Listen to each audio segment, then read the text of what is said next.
I used to take the Kodak magazine, Yep. and this was the influence from that. But the interesting thing is, see, I'm sure the Kodak magazine preferred that to that. Yes, but here's me I preferring prefer that. You're right. This is one of my favourites. You see, again, what's wonderful here is the angle of it. It is such an unself-conscious photograph, and yet, years later, in fact, what, in the 1940s, movie directors, like Carol Reed, were copying that. Yeah? The Third Band, for example, is full of shots taken from that angle. Yeah. And yet, you weren't thinking about that, I don't think. No, I just automatically took it. I love this portrait. It was very, very clever of your granddaughter to realise what a smashing picture this was, and to give it that amount of size. Yes. Beautiful.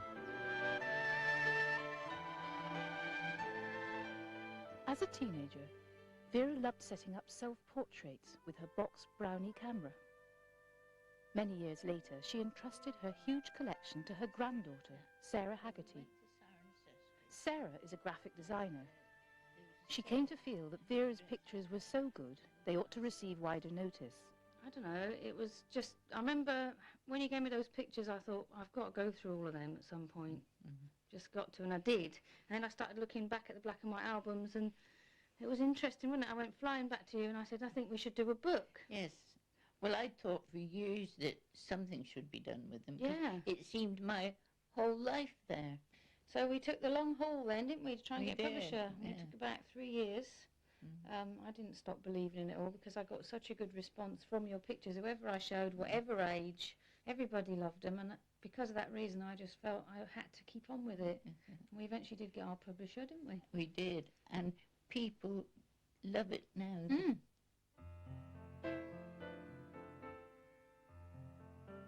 The story really begins up the road from Rodbourne in the historic town of Malmesbury.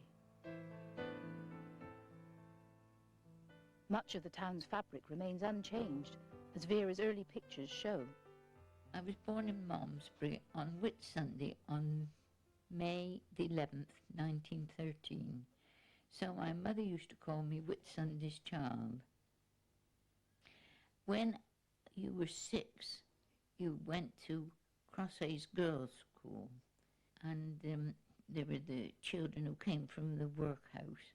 They were very sad looking, and the teacher used to let them sit by the fire to keep warm.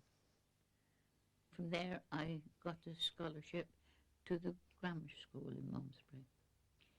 But I had to finish earlier than I should have because my mother died and I had to stay at home and take her place. We had a baking business and shop, and we had to get up about 5:30 every morning. It was a hard life. But on the bread round, the beautiful things Vera saw inspired her to take up photography. She saved her hard-earned wages and bought her first camera for 12 and sixpence. She was only 12 herself. Very few people, in fact, had cameras in those days. I wanted to capture the beauty for when I was home at other times.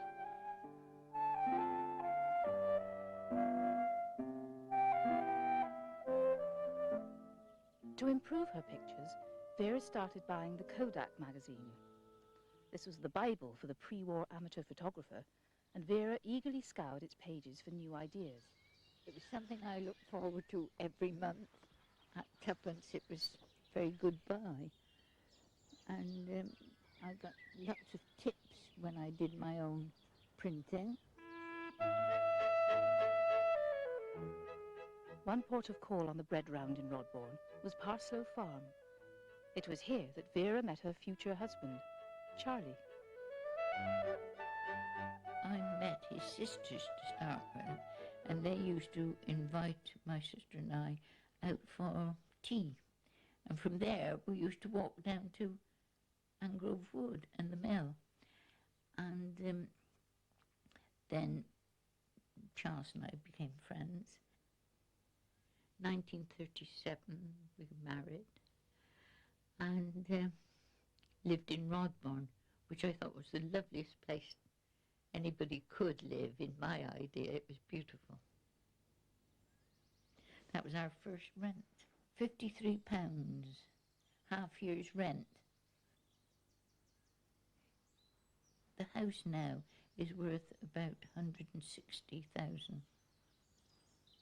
At nearby Pound Farm, Vera and Charlie set up home. Vera took enthusiastically to her new life as a farmer's wife, even if the times were sometimes hard. Farming was a depressed business in the 1930s.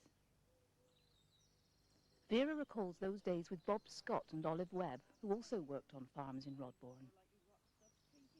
Well, when I started off, when I left school at 14, I was getting 10 bob a week. Yeah. There was no holidays at all. No, it wasn't. There was no holidays, and then they brought in 3 days a year. Was it 3 days a year the first lot. Yeah. We used to have 30 shillings. That was £1. £1.50. Yeah, that's all money. Yeah, you know, money. And Charlie used to like to go down to the plough to have a drink on Saturday night. And he used to have, he couldn't afford to give him any more than 2 shillings. And do you remember old Mr. Hollister that used to live down at Rodbourne Rail? And he used to work up at Avils Farm. Yeah. Don't walk miles. I know. He used to work all the way from the other side down Rodbourne, Angrove, right up there. And one night he was coming up the road and he leant on the gate down there, and Mother was out there doing something. And she said, "What's the matter?" And a cow had knocked his eye out. No, then he hadn't been taken. He had to have his eye removed. You know, and there he was walking back home. With nobody had taken. Yes. All right. Nobody had taken him to hospital or anything. Oh, that was terrible. Yet despite the endless tasks and dangers of working on a farm, there were also many happy events.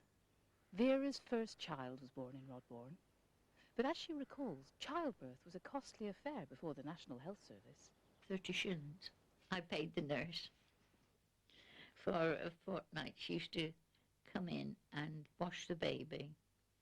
Well, first of all, she was with me during labour all the time, and then when she was thought it was ready, Charlie had to let the doctor know he had to come and attend to me.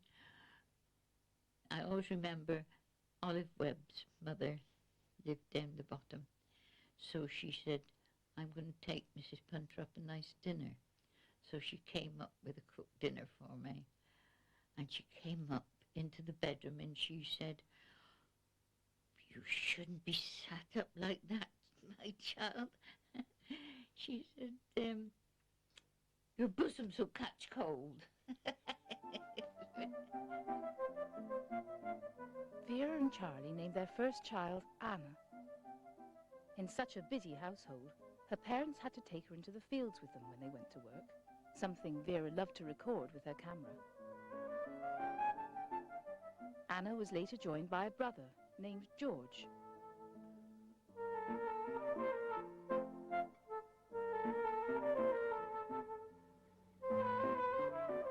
After a few years, it was time for Vera's children to go to Rodbourne's village school.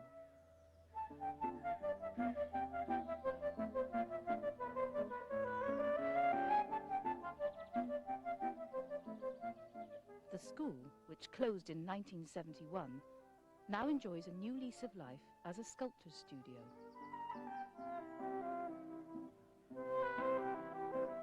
These days, Anna lives in Malmesbury, but returning with Vera to her old school, she met one of her former teachers, Frank Jowett. He still has the programme for the 1949 Carol concert. And which one was that? That was the Hansel and Gretel one, was it? It's in there. Oh, is it? Yes. Let's have a look. Hansel and Gretel And all the people and the taking band. How lovely. Yes. Oh, that's marvellous. And the recorder players and the percussion group. Yes, you'll see The yourself Bakers, mentioned in there. Smiths. Oh, how lovely. Oh, that's really nice. The Pauls, the Kernocks. It's really good, isn't it? And the photograph, yes, the Stonehams. It's still around. Yes. And the photograph as well with us all on. Oh, that's lovely. The school was a lovely old place in those days, and it was the heart of the village. Everybody took part in everything that happened in the school, didn't they? The village. Yes. Oh. And it was a church school, and it was very much church orientated, wasn't it? We had a choir and sang in the church. That's right. And the vicar used to come in on Mondays and say, "Where were you if you hadn't been to church on the Sunday?" And also, he took a service, didn't he, in the church, in the school here? Yes, and also children not only from Rodbourne but from Corston came here. And Startley. There were no school buses in those days. No parents bringing children to school No, in cars. No, children used to arrive here wringing wet through, didn't they? That's right. You know, also the other thing they used to do, which was the house people would be horrified now, wouldn't they? They used to put the milk to warm by the That's right. school That's right. fire. That's in the days of school milk, when every child had a third of a pint of milk a day free. Yeah. Because it was felt to be good for you. Falling numbers led to the closure of the school, sadly a familiar tale in rural districts. Without its children playing in the village, the heart was removed from Rodbourne. Not only was the school closely linked to the church in the Rodbourne of Vera's day, the church itself played a much greater role in village life. Vera was a keen member of the congregation and enjoyed helping out in the church.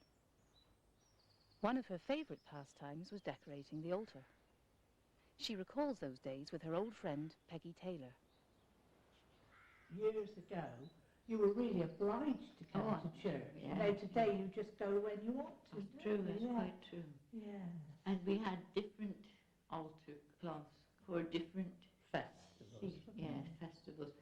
This was the beautiful one for holidays, wasn't it, really? Yeah.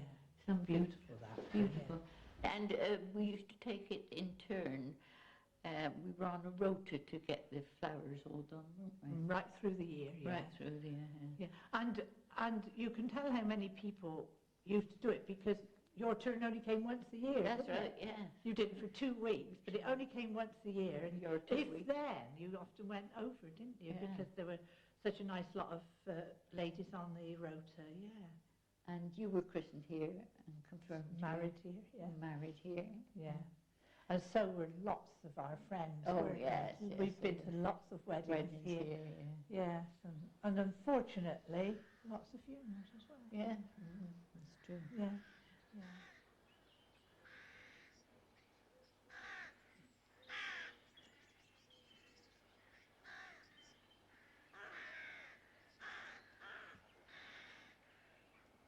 He was a great friend of people in the village, wasn't he? Yes, everybody liked Frank. Everybody. Everybody. He would do anybody a good turn, and his father. Yeah.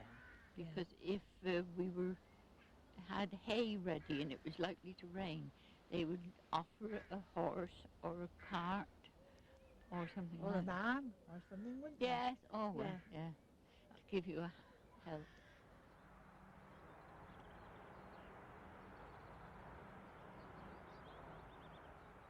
The men working in the fields used to know by a certain time a train would go by. It was time to go home for their dinner. For 30 shillings, we could cut all the grass and make hay on it. And we used to collect all the wild strawberries there and take home for tea. Today's farmers no longer pay heed to the trains. Rodbourne's farms are now fewer in number, but larger in size. The old families have mostly gone. But one farm is still tenanted by Vera's nephew, Ben Barton. He is the last of her family to live in Rodbourne. His ancestors have been here for centuries.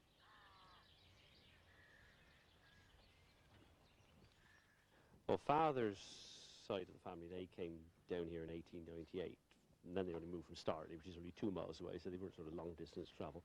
And mother's side, the Punters, which is Auntie Vera's husband, they've been about quite a long time in Robert. I don't know how many years, 250 years plus.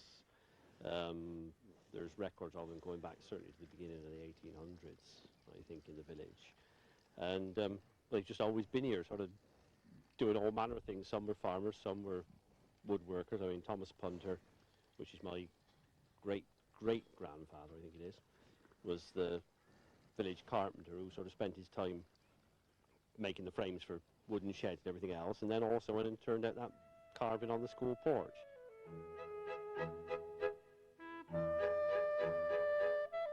Vera often photographed Ben's home down the years. She's a regular visitor there still.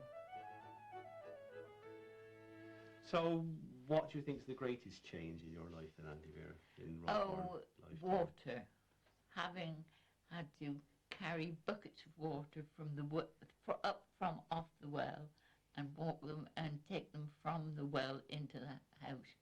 You don't realise how much you need just to wash some lettuce.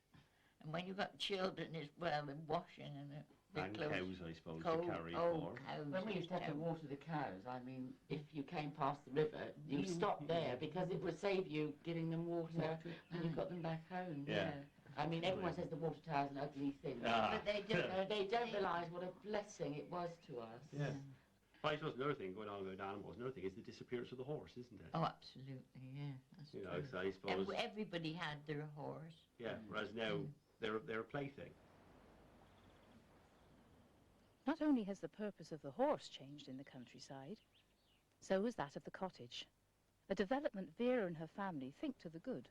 Well, I think a lot of our local cottages wouldn't be here now if the weekend people hadn't taken them over and had well, and also, the nice thing about them is that they don't interfere with us no, during the week. No, you know, we've got 5 days of the week in which to sort of make noises, make smells, go silent, do whatever. Spread your luck around. Absolutely. You know, we don't get these people sort of getting injunctions out against you, sort of making Which cows they do. move. That's right, where people have actually living in a village. They don't understand our way of life, really. No, definitely not.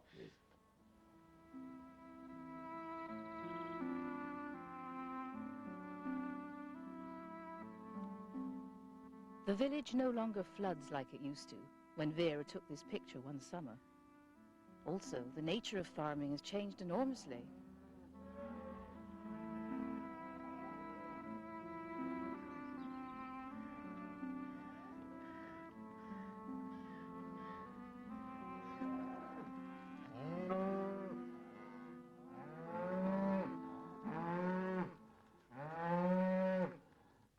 As someone who had to milk her cows by hand, Vera finds the efficiency of a modern dairy farm amazing. Derek's got everything in here. He's got heaters in here and his radio. He almost dances up and down sometimes. He's always listening to the football. Oh, yeah, lovely. But it keeps the cows calmer. Yes. They like a bit of Beethoven and things. But I don't think they let radio one much.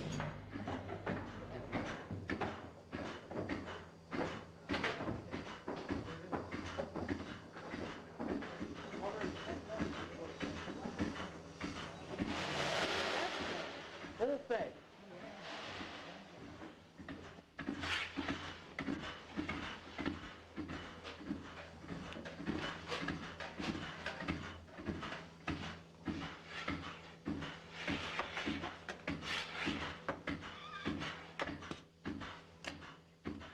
No, we don't take them off. No. No. What happened then? This little contraption here, it's all automatic now. Milk goes down through this little blue tube. Oh, I see where the milk is now. There's a little sensor in there that says, this cow's finished milking, and it just comes off. It's really wonderful. In the 1950s, new regulations made Vera's farm uneconomic, but she and Charlie continued to live in Rodbourne. Always a keen gardener, her plants were a rich source of photographs when she began using colour in the 1960s.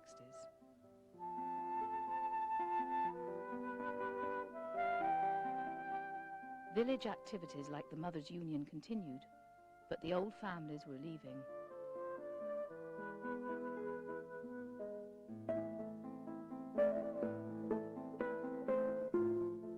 In 1976, she and Charlie themselves left Rodbourne, moving to nearby Malmesbury. That year, she gave her picture collection to her granddaughter Sarah, who was fascinated by its contents. I love this one, which was a self-portrait you did. Yes. There's your camera case there, isn't it? That's right. And then you'd let your hair down, which was a bit racy, I think. Well, we'd been bathing in the river down at Angrove. It's brilliant, that one. And I just love your, you know, the way you've set it up and all the grass is all in the foreground. And what was that dress you got on there? Looks like nearly like a school dress. Or No, I remember when my mother bought the material. I had two in different colours. And it's the only picture I've ever seen of you with your hair down like that. No, your hair's all up in earphones and things like that. And I love flat. that one. Yeah.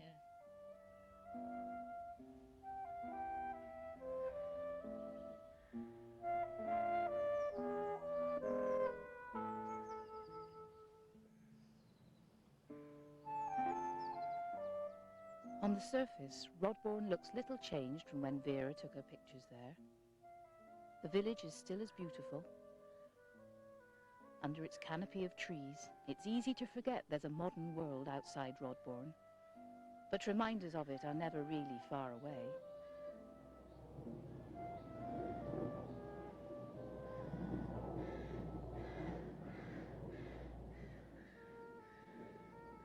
No one need look for the Rodbourne of my time because it no longer exists. Life today is so completely different, and now at 82 years old, I'm lucky to have my memories and the pictures of how it all used to be.